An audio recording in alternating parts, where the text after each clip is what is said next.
हाय guides, आप सभी लोगों का बीएस एजुकेशन हिंदी साहित्य में स्वागत है। आज हम लोग व्याकरण के अंतर्गत यह तीसरा टेस्ट है जिसमें हम लोग 31 प्रश्न से इस वीडियो की शुरुआत कर रहे हैं। इसमें आपको 15 क्वेश्चन मिलेगा और 15 क्वेश्चन में आपका कितना प्रश्न सही हो रहा है उसे कमेंट बॉक्स में ज़रूर लिखना है। अगर 15 क्वेश्चन में आप लोग कॉपी पर नोट करते जाइए कि कितना क्वेश्चन सही हो रहा है। चलिए, इस वीडियो का पहला क्वेश्चन च वर्ग का उच्चारण स्थान है। आपको बताना है कि जो वर्ग होता है, इस च वर्ग का व्यंजन इनमें से कौन सा है। भ है, झ है, घ है, स है। बताइए 31 में कौन सा सही, ए सही है कि बी सही है, सी सही है या डी सही है। तो हम लोग जानते हैं कि च वर्ग में कितने अक्षर आते हैं, 5 अक्षर आते हैं। कौन कौन से, तो बताइए। इसमें क्या आते हैं, छ आता है, ज आता है, झ आता है और क्या आता है, ञ आता है। इस तरह से ये 5 अक्षर आते हैं किसमें, च वर्ग में। तो इसमें से कौन सा मिल रहा है, तो देखिए कौन सा मिल रहा है, झ मिल रहा है ना, तो आपका क्या होगा, झ वाला सही जवाब होगा। इसलिए च वर्ग का व्यंजन कौन सा है, तो झ आपका सही जवाब होगा। चलिए अगला बताइए, इसका सही जवाब क्या होगा। आपको बताना है कि कुल में मात्रा है, आपको बताना है कि कुल में कौन सा मात्रा है। बताइए इसमें कौन सा सही जवाब होगा। 32 का ए सही है कि बी सही है, सी सही है या डी सही है। बताइए इसमें से कौन सा सही होगा। तो कुल में कौन सा मात्रा है, तो हम देख रहे हैं कि क होता है, उसके बाद क्या है, बड़ा ऊ का मात्रा है, ल है। तो इसमें कौन सा मात्रा है कुल में, तो यहाँ है बड़ा ऊ का मात्रा, इसलिए डी आपका सही जवाब हो जाएगा।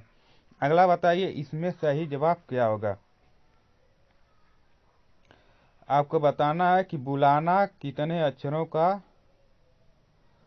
वाला शब्द है। बताइए बुलाना जो लिखा गया है, इस बुलाना में कितने अक्षर वाला शब्द है, इसमें कितने अक्षर है आपको बताना है। 1 है, 2 है, 3 है या 4 है। बताइए 32 में ए सही है कि बी सही है, सी सही है या डी सही है। बताइए इसमें से कौन सा सही होगा।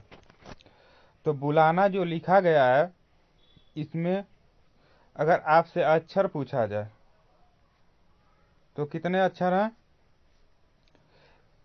इसका जब वर्ण विच्छेद हम करेंगे तो क्या हो जाएगा, ब हो जाएगा, प्लस क्या होगा, ऊ का मात्रा होगा, छोटा ऊ, प्लस क्या है, ल है, प्लस क्या है, आ का मात्रा है, क्या है, आ का मात्रा है, प्लस क्या है, न है, प्लस क्या है, आ का मात्रा है।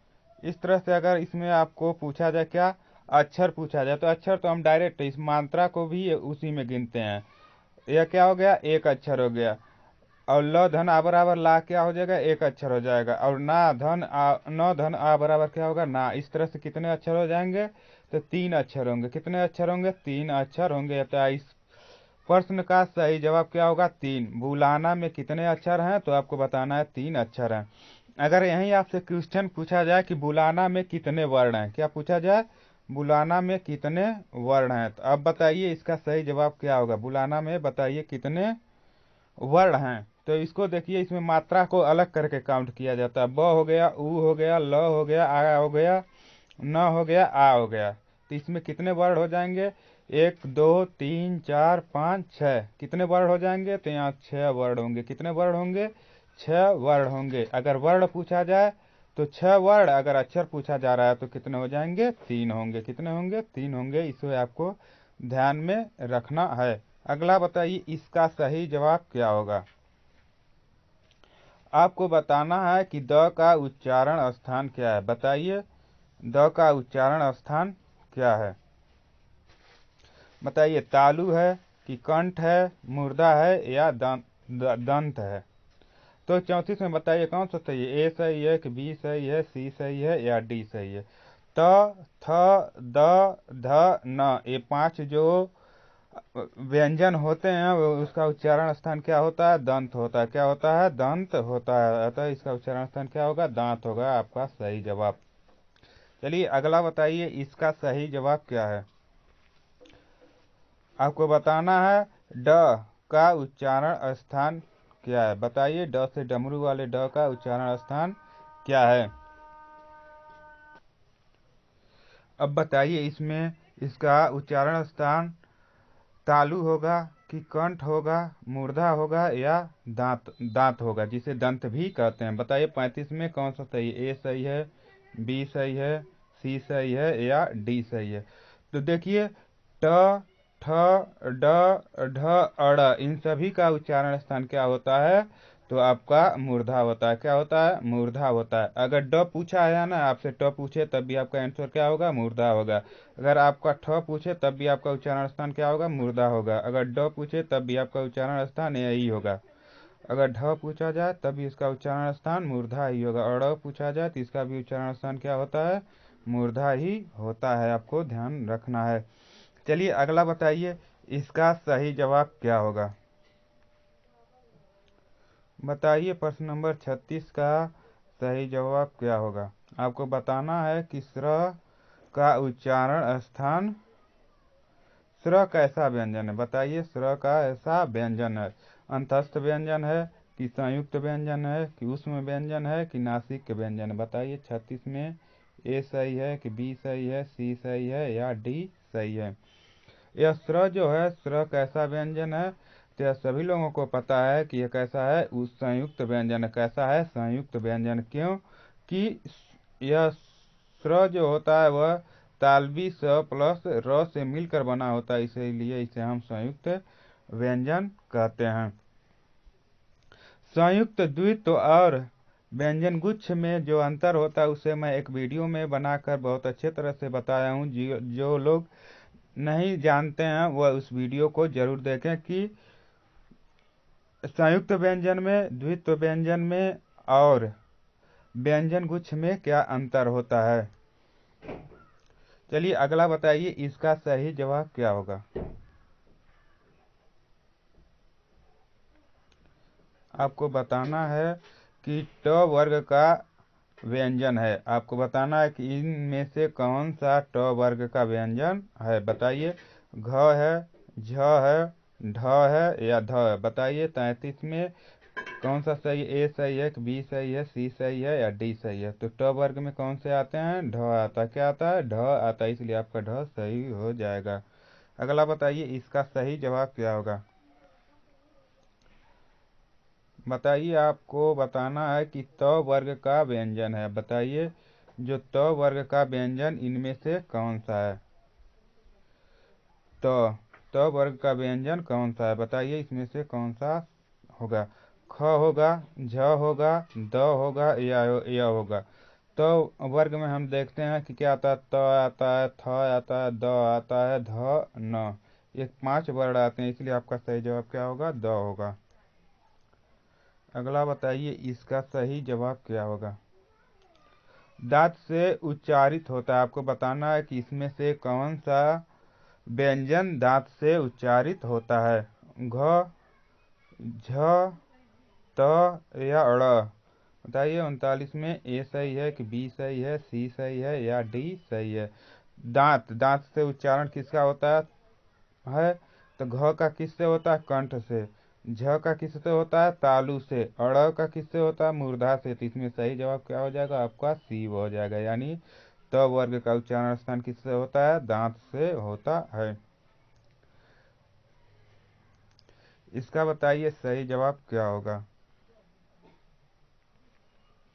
आपको बताना है कि तालु से उच्चारित होता है। बताइए इसमें से कौन सा तालु से उच्चारित होता है? ज, ग, द या थ? बताइए इसमें से कौन सा तालु से उच्चारित होता है? तो तालु से कौन सा उच्चारित होता है? वह होता है ज। यानी च वर्ग के जो व्यंजन होते हैं वह किससे उच्चारित होते हैं? ज से। अगला बताइए, इसका सही जवाब क्या होगा? आपको बताना है कि फ फ का उच्चारण स्थान है, बताइए कि फ का उच्चारण स्थान क्या है। ओष्ठ है, कंठ है, मूर्धा है या दंत है, बताइए इसमें से कौन सा सही होगा। यानी प वर्ग जो होते हैं तो प वर्ग का उच्चारण स्थान किससे होता है, किससे होता है, ओष्ठ से होता है। किससे होता है, ओष्ठ से, इसलिए आपका सही जवाब क्या होगा, ओष्ठ हो जाएगा। अगला बताइए इसका सही जवाब क्या होगा। आपको बताना है कि ख का उच्चारण स्थान है, बताइए कि ख का उच्चारण स्थान क्या है। तालु है, कंठ है, मूर्धा है या दंत है, ठीक है। बताइए 42 में ए सही है कि बी सही है, सी सही है या डी सही है। तो ख यानी क वर्ग, ख का मतलब क वर्ग में जितने भी 5 व्यंजन आते हैं उन सभी का उच्चारण स्थान क्या होता है, तो कंठ होता है। क्या होता है, कंठ होता है, इसलिए आपका सही जवाब हो जाएगा कंठ, ठीक है। चलिए अगला बताइए इसका सही जवाब क्या होगा।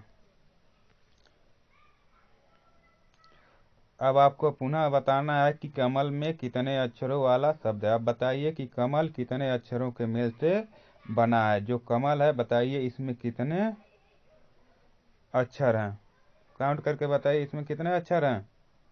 1 हैं, 2 हैं, 3 हैं या 4 हैं, बताइए इसमें से कौन सा सही होगा।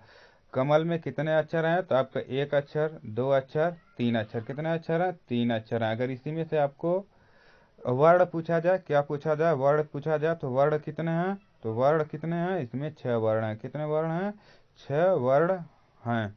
चलिए अगला बताइए इसका सही जवाब क्या है। आपको बताना है इय कैसा व्यंजन है, बताइए इय किस प्रकार का व्यंजन है।